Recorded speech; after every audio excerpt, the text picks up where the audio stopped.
Hey everyone, it's me, Tim. Today I want to talk about a variety of topics that have been questions that people have submitted that I've put on a list that I called No Simple Answers. These were questions that were frequently, hey, do you prefer this or this? Or could you tell me the pros and cons of this and this? Or why did you used to do this and then you did this later in other games? And it basically boils down to there's a lot of different ways of putting in features and working in groups and making games. And some of them don't have simple answers. There is no clear best. There's no best practice. There's no best genre. There's no best way of doing a genre. So I'm going to run through a bunch of these questions that got asked, and I'll try to tell you what the pros and cons are. And that way, if you're making a game yourself, you can decide. Oh, and by the way, I found a shirt I didn't wear. I forgot I got a bunch of dress shirts. I'm not going to wear dress shirts every day, but hey, new shirt. Anyway, let's look at the first one. Someone asked this a long time ago. It took me a long time to get to it. Somebody asked what I felt about isometric versus first person in RPGs. And this is a perfect example of, there is no answer of the best RPG is boom, isometric, or the best RPG is first person. What I like, first of all, we didn't used to have an option.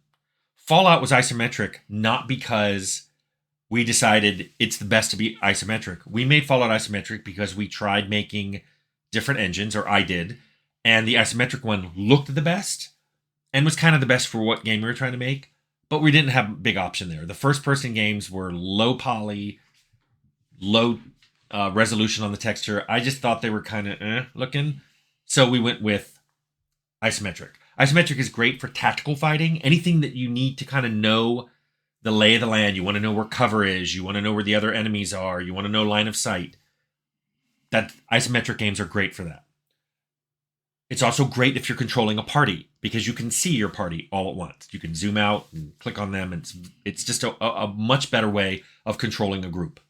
First person, on the other hand, if you're a single player character, first person's great, especially for immersion. You mean you're right there. You're seeing things. You can walk around and look behind things. You can go into buildings without having to worry about roofs and walls getting in the way. So I like both. It really depends on what kind of game you want to make. Now, the way engines work, it's really your choice. Decide what game you want to make, and then decide whether or not it would be better as isometric or first person. I don't know if you can hear it. I've got a dog snoring at my feet, so I apologize if it's coming up on this. The next one is a number of people asked me about complex versus simple game mechanics, because that's something I left out of my development preferences, because I've done it both ways. I will admit, simple mechanics bring in more audience. If you want more people playing your game, the less complex your game is, you seem to get more people. To a point. If people think you're pandering to them, or the people wanting complex mechanics can get very vocal, that can be negative as well. But the thing I like is complexity can be added later. You can start with simple mechanics and then make them more complex as the player digs into them. It's very similar to what I used to think about lore dumps in games. A lot of games used to be like, you talk to someone and then they get into this big description of what's going on and you're like, how do I end this dialogue? Now, often we say like, oh, I found this book. Or if you want to know more, you should talk to this person. Basically, let the player know, here's what you need to know. And if you want to know more, here's what you can do to get it. It's instead of saying, here's a bunch of lore for you to wade through, there's a bunch of lore over there for you to find. And I feel the same way with mechanics. If your character creator throws a wall of information and data at the player right when they start up, and it's just an awful lot to take in, and they're not sure what's good, and they're not sure what matters in the game, they haven't played the game yet, maybe you should consider, some games make you do character creation after you play a level. Some make you pick very simple things about your character, like this is what I look like, and this is my gender, and this is my name, and then they start buying things later. In Outer Worlds, we just made it so that you really only had to pick, like, here's a category of skills I'm interested in having. I'll worry about those skills later. So I like both. I think you can have both in the same game, but it really is, again, up to the game you want to make. Someone asked me if I had a preference for deterministic or dice rolls for skill checks. And I assume they meant in dialogue, but it could, easily be outside of dialogue. Obviously, I use dice rolls for combat. But the reason I personally prefer rolling, I love that element of randomness. I love, did you happen to disable that trap or did you trigger it? Did you happen to get that lock picked or did your lock pick break off and jam the lock? You're talking to someone, did you manage to persuade them? Did you manage to intimidate them? Did you manage to get them to believe your lie? I like that. But I also understand that in this modern age where people prefer saves on demand rather than save points, people will just save scum everything. So it kind of reminds me of modern air travel. People hate what it's like, but we've created it. We basically decided I'm going to pick the cheaper airline whenever I want to fly. So there was a rush to become the cheapest and then add fees in for everything else. Because everybody saved scum, we kind of went to just doing deterministic. You're like, oh, your skill's 50? He's persuaded. Oh, you have a lock pick of 40? You're allowed to play the mini game on this lock. Otherwise, you cannot. You can never pick this lock. And we did that just because everybody was save scumming. I don't want to go back to not giving the player the agency to do their skill rolls, or their save games, so I probably won't go back to skill rolls, at least not skill rolls outside of combat, and that's probably why. One person asked what I liked better, working at small game development studios or big ones. This is very much a pro and con. I mean, I've worked at probably the smallest studio I worked at was the first one, which was Pegasus, later Cybron. That never had more than 8 people at it the whole time. And then the largest one I worked at was, of course, Interplay got to be about 600 people, but team-wise, WildStar, which is already in the 150s or whatever, and I think went over 200, was the biggest team I worked on. Let me just say, here are the pros and cons in my brain.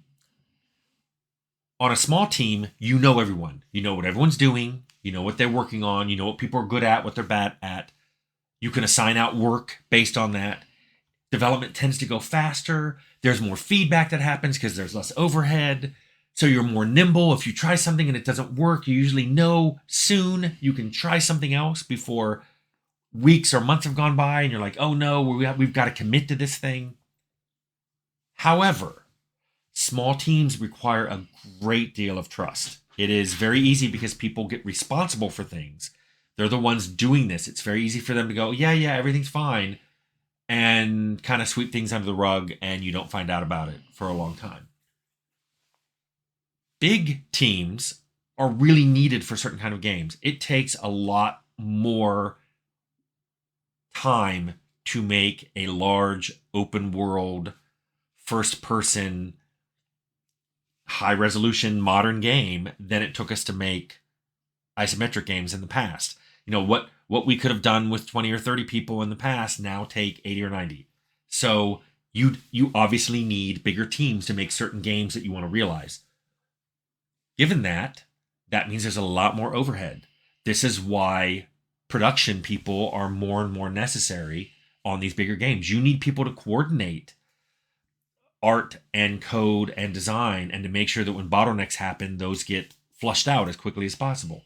This also creates a lot more what I call politics. In the middle of all this, you have people trying to think about where their career's going and how they can go up the chain, and sometimes work gets coordinated because of politics and not because of feature set or schedule. I've never been good at this. I've never been good at detecting this. I've never been good at playing that game. That's the game I'm not good at, the politics game. So in general, I'm a little leery when team sizes go over a certain size.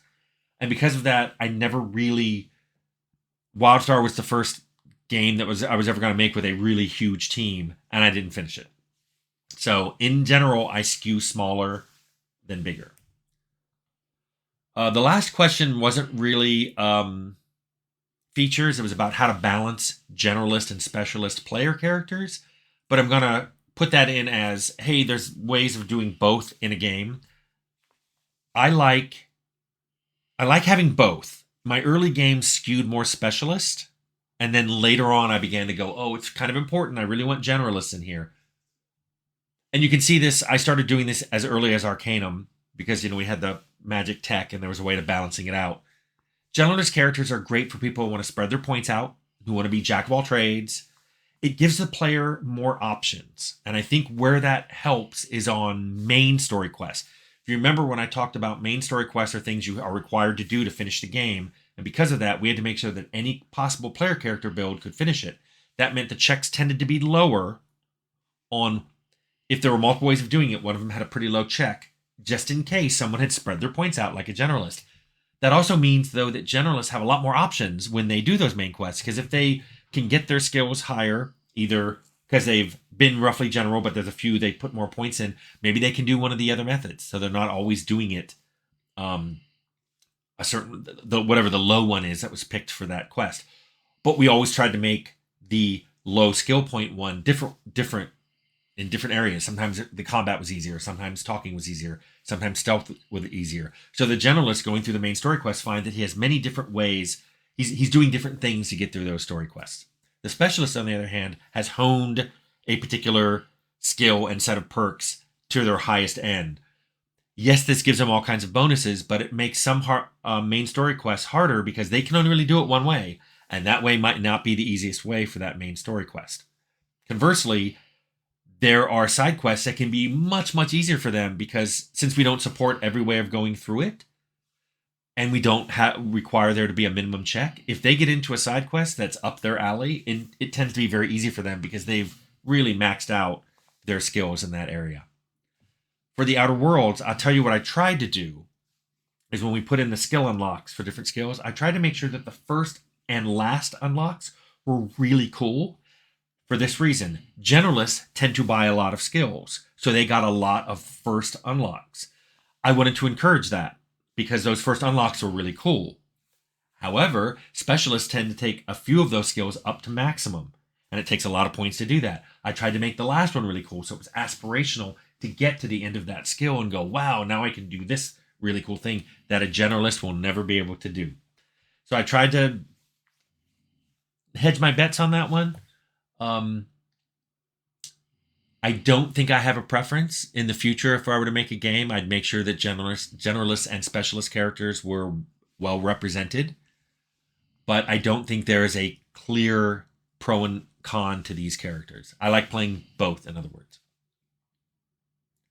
So this video may make a good companion video to my design preferences, because this is less of my design preferences and more of a, here are a bunch of features that and situations, game development scenarios that I can, take or leave. I can work in either group, and I don't really have a clear preference. So I hope that helps you realize that when you're facing some things in game development, there may not be a clear answer to what you're trying to do, and you really have to look at what's important to you and decide what to do based on that. So I hope that helped.